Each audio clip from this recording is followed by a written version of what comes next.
सुप्रभात बच्चों। आज हम कक्षा 5 के पर्यावरण अध्ययन विषय का पाठ 20 खेती से खुशहाली का आगे का प्रकरण फसल उत्पादन में कमी, इसके बारे में पढ़ेंगे। तो देखो, इससे पहले हम पढ़ रहे थे कि छगना राम ने अपने मामा जी को एक पत्र लिखा और उसने ये बताया कि उसने अपने खेत में मूंग, मोठ, तिल और बाजरा आदि फसलें बोई हैं और इन फसलों के लिए वो बीज सहकारी समिति से और बाज़ार से लेकर आया है।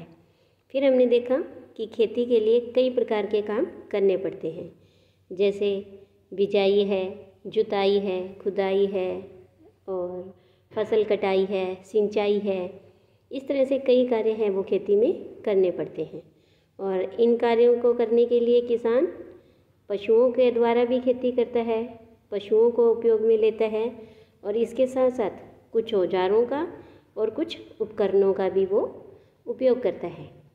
फिर हमने ये देखा था कि खेतों में अच्छी फसल प्राप्त करने के लिए किसान है वो खाद का उपयोग करता है और पहले लोग क्या है पशुपालन अधिक करते थे और तो इसलिए वो गोबर से बनी हुई यानी जैविक खाद का उपयोग करते थे। लेकिन आजकल रासायनिक खाद का उपयोग ज़्यादा होने लगा है, जैसे यूरिया, DAP आदि। तो इन खादों के उपयोग से कई प्रकार की बीमारियां हो सकती है, जैसे सिर दर्द, बेचैनी, चर्म रोग, इस तरह से कई रोग हैं वो हो सकते हैं। तो इसीलिए रासायनिक खाद का उपयोग कम करके हमें या किसानों को जैविक खाद का उपयोग करना चाहिए। तो आज हम पढ़ेंगे कि फसल उत्पादन में कमी। कि समय पर वर्षा होने से खेतों में उत्पादन अच्छा होता है, पर कई बार समय पर वर्षा नहीं होने से या अधिक वर्षा होने से या बिल्कुल भी वर्षा नहीं होने से फसल खराब हो जाती है, यानी अकाल भी पड़ सकता है। इससे किसानों की आमदनी पर अधिक असर पड़ता है। कई बार खड़ी फसलों में बीमारी लगने से भी फसल खराब हो जाती है।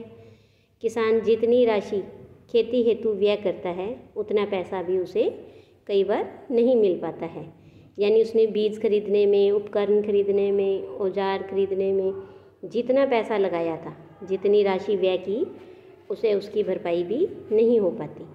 तो नीचे देखो कि एक प्रश्न है कि फसलों को बीमारी से बचाने के लिए कौन कौन सी दवाइयों का काम में लेते हैं। तो देखो कि फसलों को बीमारी से बचाने के लिए फास्फोरस से बनी हुई कई दवाइयाँ होती हैं और उसके अलावा DDT आदि का भी काम में ले सकते हैं। इसके बाद दूसरा प्रश्न है, किसी किसान परिवार में कभी उत्पादन कम हुआ हो तो उसके कारणों का पता कीजिए, यानी कि उत्पादन किस वजह से कम होता है। तो देखो, अभी हमने पढ़ा कि जैसे अगर कई बार समय पर वर्षा नहीं होती या अधिक वर्षा हो जाती है या बिल्कुल ही नहीं होती, यानी कि अकाल हो सकता है, सूखा पड़ सकता है और कई बार क्या है ज़्यादा सर्दी के कारण भी फसल खराब हो जाती है। दूसरा कि वो समय पर फसल को ना बो तब भी फसल खराब हो सकती है, इसी से उनके उत्पादन में कमी आ सकती है। इसके अलावा कि जानवर हैं वो फसलों को नुकसान पहुंचा सकते हैं, जैसे छगना राम ने जानवरों से बचाने के लिए खेत में बिजुका लगाया था, वो इसीलिए लगाते हैं ताकि जानवर है वो फसलों को नुकसान ना पहुंचाए। इसके अलावा कई बार वो अच्छी किस्म के बीज हैं वो भी नहीं खरीद पाते और तो इसी वजह से फसल उत्पादन में भी कमी आती है। तो ऐसे बहुत से कारण होते हैं जिससे किसानों को नुकसान हो सकता है या जितनी राशि वो व्यय करते हैं उन्हें वो उतना पैसा नहीं मिल पाता है। इसके बाद देखो कि नीचे एक सारणी दी गई है, यहाँ पर कुछ पशुओं के नाम हैं और इन पशुओं से होने वाले लाभ और इन पशुओं का किस लिए उपयोग में लेते हैं ये बताया गया है। तो जैसे गाय हैं, उससे हमें क्या क्या मिलता है, दूध, दही और गोबर।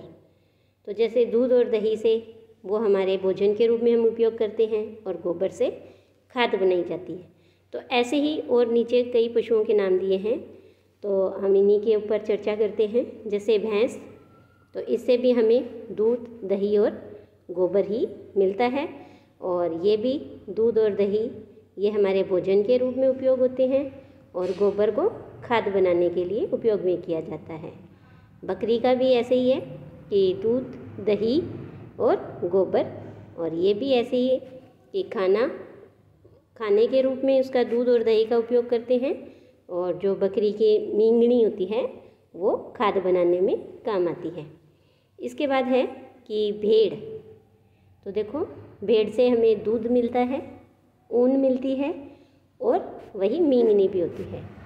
तो दूध है वो खाने के रूप में उपयोग होता है, और ऊन है वो ऊनी कपड़े और व्यवसाय के लिए उपयोग में होती है। इसके बाद ऊँट। तो ऊँट से हमें बाल मिलते हैं, है ना, और उसकी जो गोबर यानी उसे लीद कहते हैं वो। और साथ में ऊँट का क्या उपयोग है, तो ऊँट हमारे सवारी के काम आता है। किस लिए? सवारी, बोझा ढोने में भी काम आता है और सवारी में भी आता है। जब पहले के समय में यातायात के साधन नहीं थे, तब उस समय जो एक स्थान से दूसरे स्थान की यात्राएं हैं वो इन पशुओं के द्वारा ही की जाती थी। तो ऊँट सवारी के रूप में और यातायात के साधन के रूप में भी उपयोग होता है। इसके अलावा अगला है घोड़ा। तो देखो, घोड़े से भी हमें बाल और लीद ही मिलती है, और घोड़े से भी हम सवारी करते हैं, और इन दोनों की जो गोबर है, लीद है, वो खाद बनाने में उपयोग आती है। इसके बाद देखो कि नीचे 2 प्रश्न हैं। आपके आसपास कौन कौन से पशुओं को पाला जाता है? तो देखो, ये ही सभी पशु गाय, भैंस, बकरी, भेड़, ऊँट, घोड़े, इन पशुओं का पालन किया जाता है। दूसरा प्रश्न है, प्राचीन काल में पशुओं को पालने का क्या कारण रहा होगा? तो देखो, अभी हमने बात की थी कि पहले यातायात के साधन नहीं थे, कार, बस, है ना, जहाज, इस तरह से। तब वो क्या, एक स्थान से दूसरे स्थान की यात्रा किस पर करते थे? पशुओं के द्वारा करते थे, यानी यातायात के लिए उन्हें पाला जाता था। और उससे भी पहले अगर हम बात करते हैं आदिकाल से ही, जब मनुष्य ने खेती करना नहीं सीखा था, तब वो उन पशुओं को मांस प्राप्त करने के लिए, दूध प्राप्त करने के लिए पालते थे।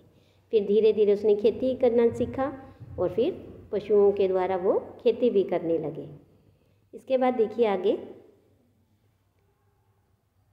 एक अगला बिंदु है हमारा कि पशुपालन के लिए पशु के स्वच्छ हवादार आवास, उचित और पौष्टिक आहार आदि का ध्यान रखा जाता है। जब हम बीमार होते हैं तो हमारी कार्यक्षमता पर बुरा प्रभाव पड़ता है, यानी हमसे काम नहीं हो पाता। इसी प्रकार पशु भी बीमार होते हैं तो उनकी कार्यक्षमता, उत्पादन आदि पर भी बुरा प्रभाव पड़ता है। तो पशुओं को भी कई प्रकार के रोग होते हैं, जैसे मुंह पका, खुरपका, थनैला आदि। तो नीचे देखिए, अपने आसपास की गौशाला में जाकर देखिए कि गोधन के लिए किस तरह की व्यवस्था की गई है।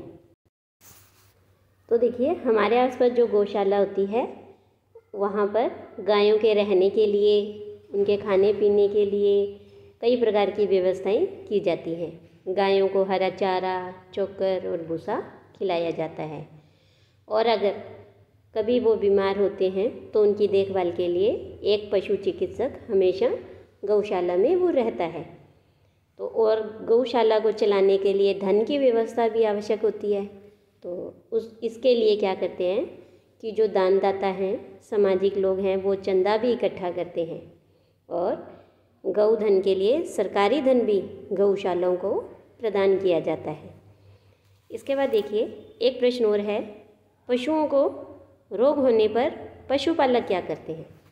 तो देखो, अगर कोई पशु बीमार होता है या उन्हें किसी भी प्रकार का कोई भी रोग होता है तो पशुपालक उन्हें चिकित्सक को दिखाते हैं, और अगर आवश्यक होता है तो पशु को पशु चिकित्सालय ले जाकर भी उसका इलाज करवाते हैं।